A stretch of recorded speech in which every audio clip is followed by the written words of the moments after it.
Good morning, sisters.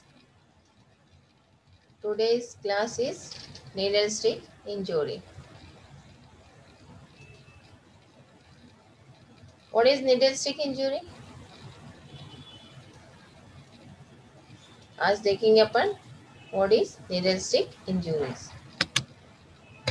Introduction. Needle stick injuries are wounds caused by needles that accidentally puncture the skin. These injuries can occur at any time when people use disassemble or dispose of needles or other departmental work. यानी कि needle stick injury क्या होती है कि वो एक accidentally puncture होता है अपने स्किन में, जो कि नीडल के थ्रू होता है। और इस टाइप की जो इंजुरीज रहती है वो कभी भी कोई भी किसी भी वक्त अपने को हो सकती है। जब अपन डिस्पोजेबल नीडल सिरिंजेस को डिस्पोज करते हैं या उसको असेंबल या डिसेंबल करते हैं, उस टाइम अपने को ये नीडल स्टिक इंजुरी एक्सीडेंटली हो सकती है और अपने जब स्किन को पंक्चर करते हैं, that is called as needle stick injuries. And what is sharp injury? आप लोगों को बहुत डाउट है कि शार्प इंजुरी क्या है और नीडल स्टिक इंजुरी क्या है। शार्प इंजुरी और नीडल स्टिक इंजुरी एक ही है, बट आप लोग उसको समझते नहीं हो। Sharp injury and needle stick injury ये सेम है, बट आपके समझने के लिए मैंने ये एक एक्स्ट्रा डेफिनेशन देकर रखा है। Sharp injury is an accident, देखो वो भी एक एक्सीडेंट है और ये भी एक एक्सीडेंट है, which causes a needle, blade such as scalpel or others medical instruments to penetrate the skin. This is sometimes called a percutaneous injury. यानी कि ये भी एक इंजुरी होती है जो कि अपने को, जैसे अपने हॉस्पिटल के अंदर बहुत सारे इक्विपमेंट आइटम्स, शार्प आइटम्स रहते हैं, और उससे अगर अपने को इंजुरी होती है या फिर नीडल से अपने को कुछ इंजुरी होती है, तो ये शार्प और नीडल स्टिक इंजुरी एक ही है। और आप लोगों के समझ के लिए मैंने ये बोला है कि आपको जैसे एम्पुल कटर से इंजुरी हो जाती है, आपको वायल से इंजुरी हो जाती है, आप कभी कभी इंजेक्शन खोलते हैं उस वक्त आपको इंजुरी होती है, तो ये सारी चीजें भी नीडल स्टिक इंजुरी में ही आती है। ओके, तो शार्प इंजुरी और नीडल स्टिक इंजुरी ऐसा कुछ अलग नहीं है। नीडल स्टिक इंजुरी बोलेंगे तो शार्प इंजुरीज भी उसके अंदर कंपाइल है। ठीक है, then when do sharp injuries occur? अपने को शार्प इंजुरी या नीडल स्टिक इंजुरी कब होती है? ठीक है, the majority of needle stick occur when healthcare workers dispose of needles, administer injections, draw blood, recap needles and handle trash and dirty linens. तो कब कब होती है? जब अपन कोई शार्प इंस्ट्रूमेंट या फिर नीडल्स को डिस्पोज करते हैं, यानी कि फेंकते हैं। देन एडमिनिस्टर इंजेक्शन, जब अपन किसी पेशेंट को इंजेक्शन देते हैं, एम्पुल कट करते हैं या फिर वायल को निकालते हैं, नीडल कटर होता है उसमें, अगर वो अपने को लग जाता है या उससे अपने को इंजरी होती है, उसको भी अपन शार्प इंजुरी या नीडल स्टिक इंजुरी बोलेंगे और उसी वक्त अपने को ये हो सकती है। देन ड्रॉ ब्लड, हो सकता है कि आप स्पेसिमेन के लिए किसी का ब्लड निकाल रहे हो, ठीक है, और सिरिंज और नीडल्स को आपने उसके कवर को निकाल रहे हैं, और पेशेंट का ब्लड निकालते वक्त भी आपको ये इंजुरी हो सकती है। रिकैप द नीडल, जो कि अपना पहला रूल है कि रिकैपिंग करना ही नहीं है। ठीक है, तो रिकैपिंग आप जब करते हो, गलत इस्तेमाल अगर नीडल का करते हो, तो आपको ये इंजुरी हो सकती है। Then handle trash and dirty linen, यानी कि हो सकता है कि आप लोग जब पेशेंट को कुछ कर रहे होते हैं या फिर बेड मेकिंग किया, यानी कि हॉस्पिटल का जो भी काम अपन करते हैं, या फिर जब आप इंजेक्शन का पूरा जो टेबल रहता है उसको साफ करते हैं, तो उसके ऊपर भी एम्पुल कट करके रखते हैं, उसके आपको ग्लासेस वहां पड़े रहते हैं, तो अगर आप उसका जो कचरा है वो भी जब साफ करते हो या डिस्पोज करते हो, यानी कि हैंडल ट्रैश, तब भी आपको ये नीडल स्टिक इंजुरी या शार्प इंजुरीज हो सकती है। तो समझ में आया कि कब अपने को इंजुरीज होती है ये? ठीक है, यहाँ पर दिखाया गया है ratio, when do needle sticks happen, यानी कि कब कब ये अपने साथ होता है। फर्स्ट है कि after use and before disposal. देखो, आफ्टर यूज, जैसे कि आपने किसी को एक इंजेक्शन दिया, जैसे कि आपने वायल्स को तोड़ा, या फिर आपने कुछ पेशेंट को ट्रीटमेंट देने के लिए किसी को इंजेक्शन लेकर गए, आफ्टर यूज यानी कि आपने वो सब काम किया, और देन बिफोर डिस्पोजल यानी कि आप उसको डिस्पोज कर रहे होते हो। After use and before disposal, ये जो टाइमिंग होता है उसमें आपको 70% नीडल स्टिक या शार्प इंजुरीज हो सकती है। नेक्स्ट है बिफोर एंड ड्यूरिंग यूज। ठीक है, यानी कि जब आप सिरिंजेस को निकालते हो, बिफोर एंड ड्यूरिंग यूज, यानी कि निकालने के टाइम से लेकर आप जब तक यूज करते हो पेशेंट के लिए, वो इंजेक्शन देते हो या आपका प्रोसीजर इंजेक्शन का होता है, उस टाइम तक आपको 20% इंजुरीज हो सकती है। ठीक है, अगर आप ठीक से ध्यान नहीं देते हो तो। एंड थर्ड है ड्यूरिंग एंड आफ्टर डिस्पोजल 10%। ठीक है, यानी कि आप इस्तेमाल कर रहे होते हो तब से लेकर आफ्टर डिस्पोजल, यानी कि आप जब तक उसको डिस्पोज नहीं करते।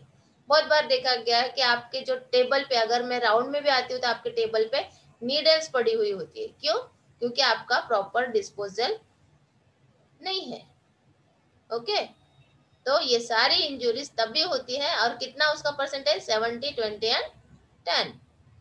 तो ये सारे इंजुरीज को अपने को रोकना होता है, और उसी वक्त अपने को उसको डिस्पोज करना होता है। तो ये सब आप काम करते हो तब ये इंजुरीज आपको हो सकती है। When do needle stick happen? Then most likely causes है कि आपका अनसेफ वर्क प्रैक्टिसेस। ठीक है, अनसेफ वर्क, जैसे कि अभी पहले पीपीटी में मैंने बताया है कि सॉरी, पहले ही स्लाइड में मैंने दिखाया है कि आपका जो काम का तरीका है वो गलत है। ठीक है, अनसेफ वर्क प्रैक्टिसेस यानी कि उसमें फॉर एग्जांपल में आता है कि आपका throwing needles here and there, recapping not properly, and removal of phlebotomy tube holder. जैसे कि आपको स्पेसिमेन होना रहता है, होल्डर तो नहीं है आपके पास, बस सिरिंजेस होती है, आप जब उसका कैप निकालते हो उस वक्त, या फिर आप रिकैप जो नहीं बोला गया आपको तब आप करते हो, तब आपको ये सारी नीडल इंजुरी हो सकती है, और यही उसके कारण होते हैं। Then failure to dispose properly, जैसे कि आपने इंजेक्शन दिया और वहां पर रख दिया, ठीक है, एंड देन आपने उसको नहीं उठाया, कोई दूसरा आकर उसको उठा रहा है, तो उस वक्त उस दूसरे व्यक्ति को वो इंजुरी हो सकती है। उसको बोलते हैं फेलियर टू डिस्पोज प्रॉपरली, क्योंकि आपने उसको डिस्पोज नहीं किया। थर्ड है डिस्पोजल सिस्टम फेलियर्स। हो सकता है कि आपका जो कंटेनर है वो क्रैक है। ठीक है, आपने यहाँ से डाला नीडल, वहां से बाहर निकल रहा है, तो इस टाइप का अगर आपको दिखता है तो आपको उसको चेंज करने की जरूरत होती है, या फिर न्यू मंगाने की जरूरत होती है। तो आपका अगर डिस्पोजल सिस्टम बराबर नहीं है तो भी आपको इस टाइप की इंजुरीज होती है। How do NSI occur? Next है कि बहुत सारी चीजें हैं जो कि आपने पहले भी देखी है कि आपका डिस्पोजल सिस्टम अच्छा नहीं है, आपका बिफोर एंड आफ्टर तब आप करते हो तो वह आप काम ढंग से नहीं करते तभी आपको तो इसमें और कुछ पॉइंट्स ऐड है, जैसे कि इक्विपमेंट डिजाइन, जो कि आपको हमने दिया गया है, कटर है, उसका कंटेनर है, वो अगर ढंग से काम नहीं कर रहा है तो भी आपको इंजुरीज ये हो सकती है। नेचर ऑफ प्रोसीजर, जैसे कि हो सकता है इमरजेंसी या प्लान प्रोसीजर होते हैं, उसमें आपको बहुत सारा स्टाफिंग का जरूरत होता है और आपके पास स्टाफ नहीं रहता है, उस वक्त भी आपको, जब प्रोसीजर आप जल्दबाजी में करते हैं तब भी आपको नीडल स्टिक इंजरी होने के चांसेस रहते हैं।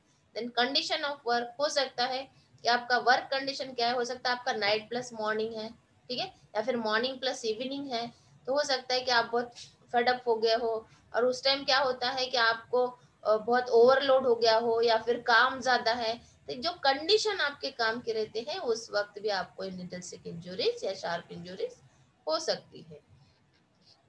देन स्टाफ एक्सपीरियंस होता है कि जैसे कि नई स्टाफ है, उसको नहीं मालूम कि कैसे इंजेक्शन देना है, कैसे हॉस्पिटल के तौर तरीके हैं, ठीक है, तो जैसा न्यू ट्रेनी आती है तो उसको आपको सिखाने की जरूरत होती है। ठीक है, अगर आप सीनियर स्टाफ उसको सिखाएंगे तो वो सीख जाएंगे, देन आप उसको इंजेक्शन देने के लिए बोल सकते हो। या तो फिर हो सकता है कि वो नई स्टाफ आगे हाँ मुझे आता है, ओवर कॉन्फिडेंस, ठीक है, इस वक्त भी आपको नीडल स्टिक होने के चांसेस है। देन रिकैपिंग है, disposal factors that influences this occurs, यानी कि आपका डिस्पोजल अगर तरीके से नहीं है तो भी आपको ये नीडल स्टिक इंजरी होती है। इक्विपमेंट डिजाइन होता है, जैसे कि आपका इक्विपमेंट ही अच्छा नहीं है, ठीक है, उस वक्त भी आपको नीडल स्टिक इंजरी होती है।